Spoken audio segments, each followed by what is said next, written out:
What is going on, everybody? Hey, this is your boy JC from JC Sports Talk, and today I have with me a special guest from PFF, Mr. Austin Gare. How you doing, buddy?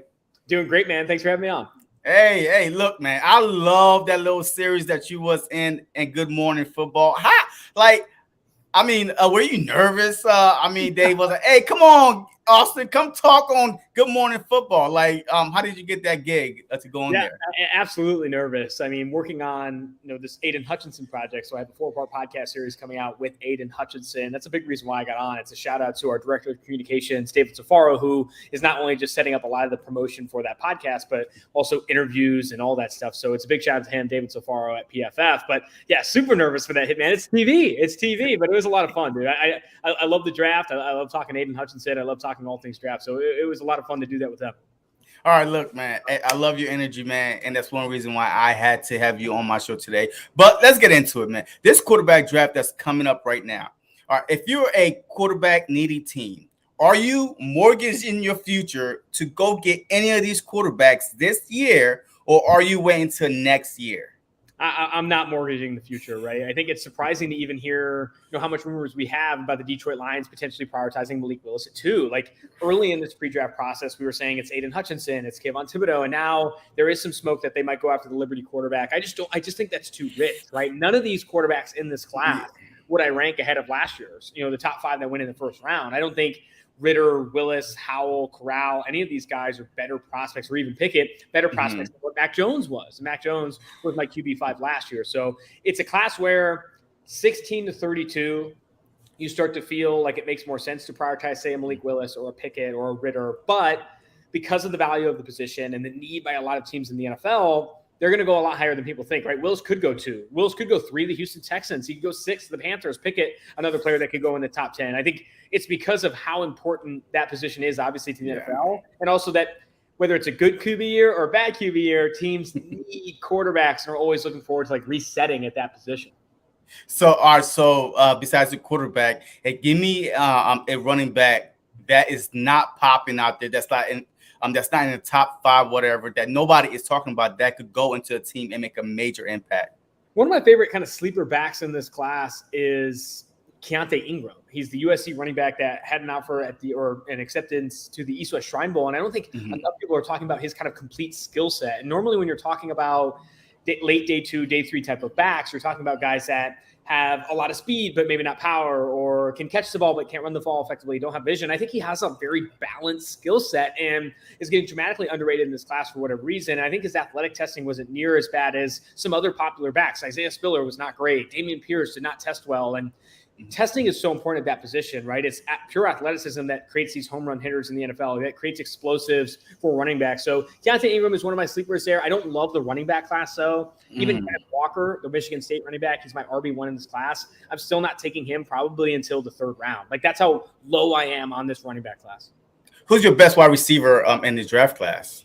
I'm in on Drake London. I like Drake London as my wide receiver 1 right now. I think if Jamison Williams did not get hurt in the national championship, he would be receiver 1. But that late injury risk, right? You don't know if he's going to be able to play or even get back to practice until October, November. That concern is enough for me to push him a little bit down the board. But Drake London, I think, in the right role in the NFL, could be a hyper-productive player, whether he's playing the big slot or just working for intermediate levels of the field and catching everything you throw at him. He's a vacuum in that regard, and also makes a ton of plays after the catch. That matters so much to me for his skill set. People want to make these comparisons to Mike Evans, but that's just not it, right? Mike Evans is not good after the catch. Mike Evans is a vertical threat, a guy that wins down the field.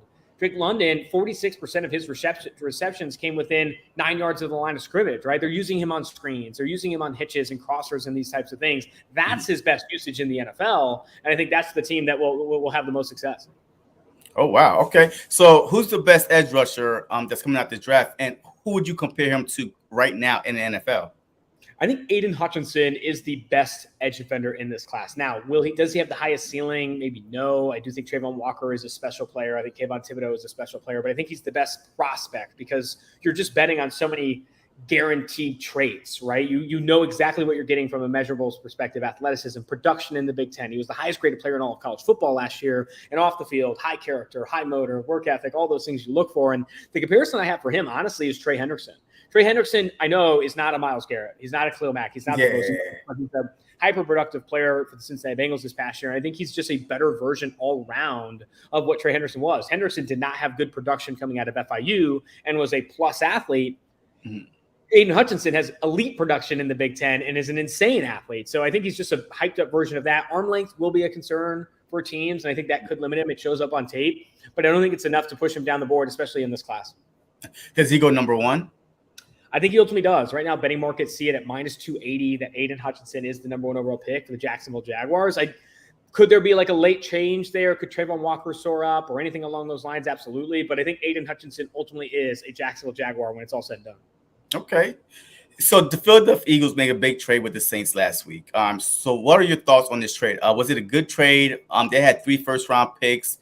They trade one away to the Saints. They kind of flip-flop 19 and 18, and they got a second out of it, a 2024, a second out of it this year, a third this year, a seventh this year, and then a fourth. I mean, so what are your thoughts on the Eagles trading with the Saints? I think this was a home run, right? I mean, they're essentially moving down from 16 to 18 to pick up a third rounder in this year's class, the number 101 overall pick. And then they trade the 19th overall pick for a first and a second in the 2023 and 2024 NFL drafts, respectively. That is such great process by Howie Roseman, right? That puts more draft capital into future years where there probably could be, right? Not probably, could be looking at making an upgrade at quarterback. And if that's the case, they'll have draft capital to go move up and go get one. And then in this year's class, they still have 2 first-round picks, right? And then you factor in the second rounder in 2024.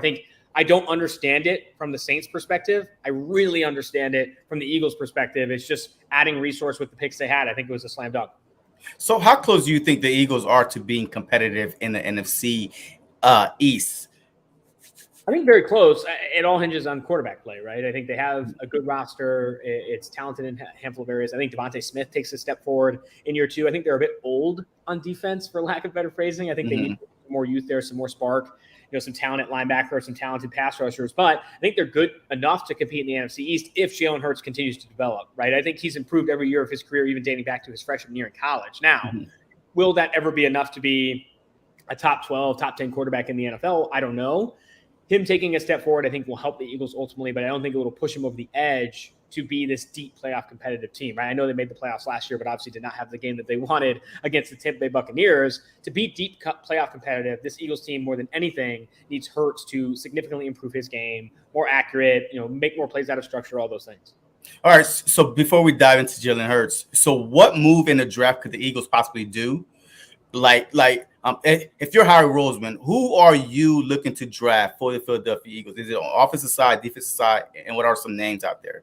I definitely think you play the board. I know linebacker has been mocked to them pretty consistently. I don't know if I love that for them. I think they'd be better off tackling pass rush. I think tackling cornerback, defensive tackle if they really like Devontae Wyatt. I think defense makes a ton of sense too. And for receiver, they drafted Jalen Reagor. They obviously just drafted Devontae Smith. I don't think it's bad to continue to double down there. Like you need to desperately improve this offense for the Eagles to properly support Jalen Hurts. So I wouldn't be surprised if they double dip, go one defense, one offense at value positions, right? Could be offensive line, depending on who falls. It also could be wide receiver, I think cornerback, edge. I think they could go a handful of places. That's the benefit of having the roster that they have, right? I think there are a lot of areas that they can make upgrades.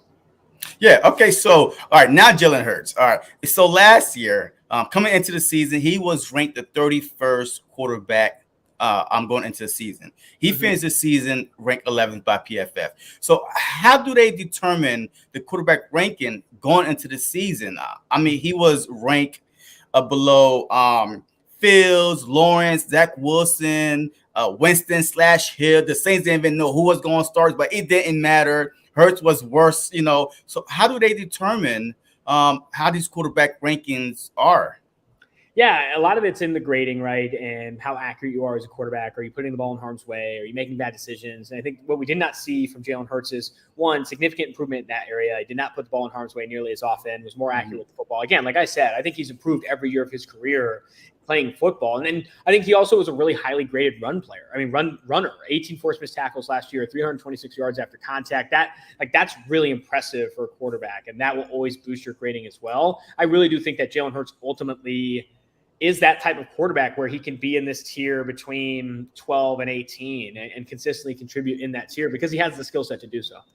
Yeah. All right. So I hear a lot from Skip Bayless and saying sharp about PFF. Like, Tom Brady had only two turnover worthy throws that PFF said.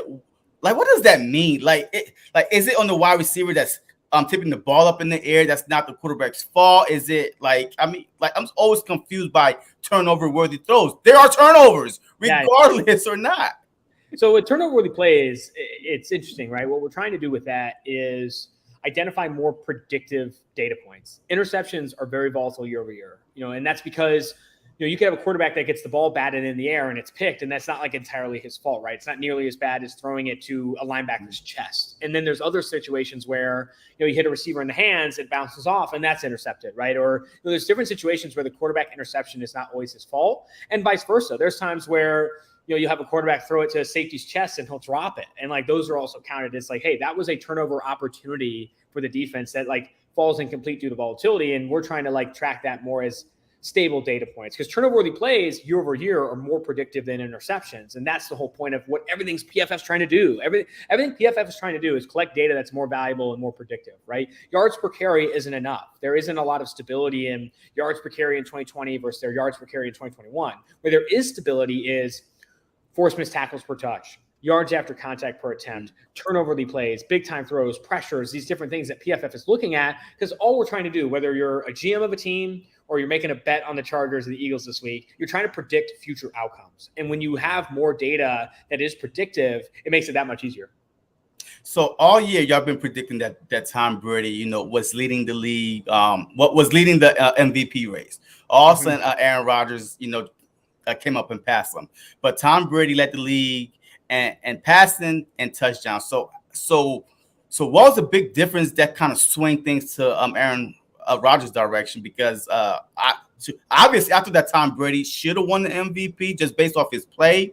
But I don't know what happened. But y'all had him all year leading the MVP race. Yeah, I think the Saints game didn't do him any favors, right? Tom Brady kind of struggled against the Saints late in the season, and Green Bay, Aaron Rodgers specifically, like really picked up steam. And ultimately, how it closed out is Aaron Rodgers was the highest graded quarterback in the NFL last year. Like he graded really well all year. It was not Tom Brady and then a gap and then everyone else, right? It was Tom Brady, Aaron Rodgers was in the conversation. It was all very close up until the end. So I don't think it was like a Herculean effort from Aaron Rodgers to win that MVP. It was more that, hey, Tom Brady's in the lead right now. A bad game towards the back end of the season or two bad games towards the back end of the season could vault Rodgers ahead, and that's ultimately what happened. Wow. I mean, look, it's a game of inches. So the AFC West, right? The AFC West is like definitely the best division in football. I mean, who has the advantage to come out the division? Do you see three teams making the playoffs? Maybe all four teams making the playoffs? So who's the odd man out? I don't know if all four teams make the playoffs. That would be absolutely insane. I do think that at least two, right? At least two. I think the Chargers have a chance to win that division. I think the Chiefs will always be playoff competitive as long as Patrick Mahomes is under center. And then you have to consider, the new look Broncos with Russell Wilson as a legit playoff contender. The only team right now that I think is plus money in sports betting right now to make the playoffs is the Raiders. And the Raiders are right now the favorite to finish number 4 overall.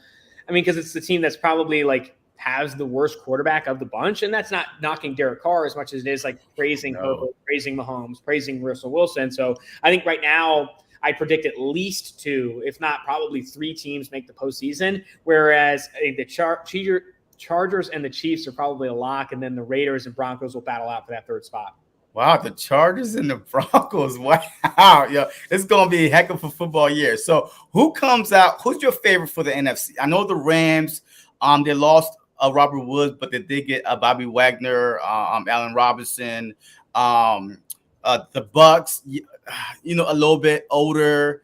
The Cowboys, they kind of dismantled their team. So who's your favorite to come out the NFC if you would pick right now before the draft? It's the Bucks. I honestly think with Devontae Adams leaving the Green Bay Packers, I think that Brady's coming back to walk to an NFC Championship berth. I honestly think it'll be the Bucks versus the Packers, Bucks versus the Rams, ultimately in the NFC Championship because Tom Brady's back, Ryan Jensen's back, Carlton Davis, Chris Godwin, Gronkowski, Mullen coming back. Like they did so much to retain. They traded a 5th-round pick for Shaq Mason, and I think he's one of the best starting guards in the NFL. The Bucks, yes, do lose Bruce Arians, but have a lot of confidence in Todd Bowles coming in as head coach. this Tampa Bay Buccaneers team is going to be a house. I think Tom Brady's coming back. And if Tom Brady's coming back, it's the same reason that Tiger Woods plays in the Masters. It's because he thinks he can win. And I think Tom Brady's coming back to do exactly that.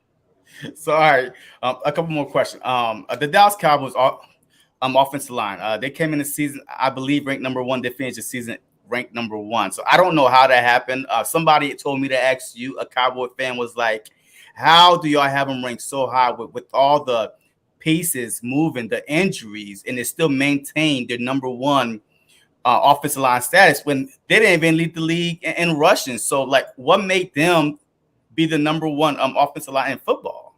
Which team was that? I missed it. The Dallas Cowboys. Yeah, the Dallas Cowboys is because of the consistency, right? I mean, I really like what they have at left tackle in losing his name. Starts with a T, Tyron Smith. Then they have one of the best interior offensive linemen in Zach Martin. I feel really good about that offensive line. Now, losing Lael Collins is going to have a significant effect. Losing Connor Williams is going to have a significant effect. This team, it's absurd that they're still like the favorite in the NFC East about after how much worse they got. Like losing Amari Cooper, losing Lael Collins, losing Connor Williams, losing Randy Gregory. This team did not get better over the offseason, period. Losing Cedric Wilson. Like it is absurd how much, the Dallas Cowboys just failed to improve. I can't believe that ultimately, they're still minus 115, I think, to win the NFC East. It's because of how bad that division is, right? I mean, it's little faith in the Eagles. It's little faith in the Washington football team. And the Giants are obviously probably going to be picking in the top 5 next year. So I feel really good about the Cowboys winning that division, even though they've lost so much. But it is wild to see just like how much that roster really did deteriorate. All right. So this is my last question for you. I know you have a show in about 10 minutes. So my last question for you is this. All right. The NFC East have not had a repeated champion since 03-04. The Philadelphia Eagles did it. So, with that being said, the Dallas Cowboys won the division last year. Yes, you just said it yourself. They have gotten worse, at least on the offensive side. And the Philadelphia Eagles so far has addressed a couple needs at linebacker with Hassan Reddick, with Kaiser White, with picking up a Pascal. So, what is your gut feeling telling you about the NFC East? How much better going into the second year? Nick Sirianni, Jalen Hurts, could they surpass and become division champs over the Dallas Cowboys this upcoming year? I honestly think so. I think it's right to have, from a betting market perspective, the Dallas Cowboys as the favorite. But I think the team that I'd be betting is probably Philly, just because they're plus money right now. And I think I feel better about that. And they absolutely have a chance. So much of it, again, we talked about this at the top, right? It's Jalen Hurts. Does Jalen Hurts take this step forward? Does the offense take this step forward?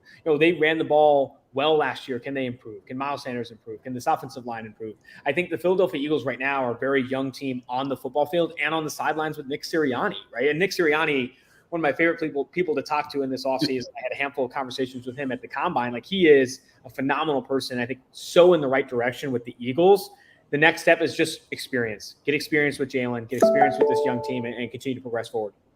All right, look, Austin, I appreciate you coming on, man. Hey, for those that are just tuning in, just let them know a little bit about you and what are you working on and where they could find you at.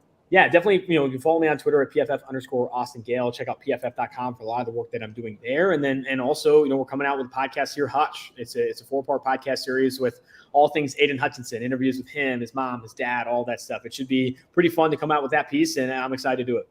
All right, hey, Eagle fans. Hey, y'all know what to do, man. Go check them out. If you have any PFF questions, especially this offseason coming up, watch out for the rankings. Make sure you look out for Jalen Hurts' ranking. He better not be number 31, Austin. He better not be going into the season number 31. I promise. I'll make sure.